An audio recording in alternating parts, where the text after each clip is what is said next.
சாரிங்க. எதுக்கு? இல்லை நேற்று ஷோரூமில் வந்து கொஞ்சம் கலாட்டா பண்ணிட்டோம்ல. எப்போ? என்னங்க எங்களுக்கு கொஞ்சம் கூட ஞாபகம் இல்லையா? சுத்தமாக ஞாபகம் இல்லை. ஷோரூம்ல இருந்தால் நிறைய பேர் வரதான் செய்வாங்க. அது எல்லாரையும் ஞாபகம் வச்சுக்க முடியாது.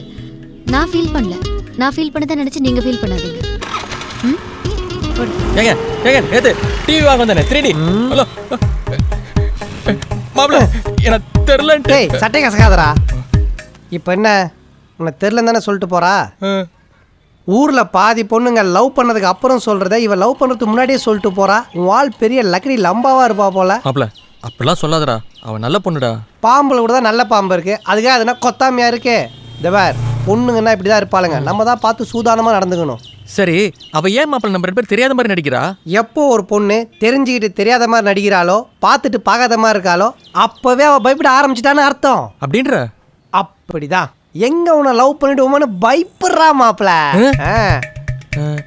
இப்போ என்னடா பண்ணலாம்? பொண்ணுங்களை கரெக்ட் பண்ண நம்ம காக்ரோச் தியரி தான் ஃபாலோ பண்ணோம். காக்ரோச்சா? யூ மீன் கரப்பாம்பூச்சி? எஸ், கரப்பாம்பூச்சி என்ன பண்ணோம்? நம்ம எவ்வளோ துரத்தி விட்டாலும் திரும்பி வரும். அதே தான் நீயும் பண்ணணும். To be continue.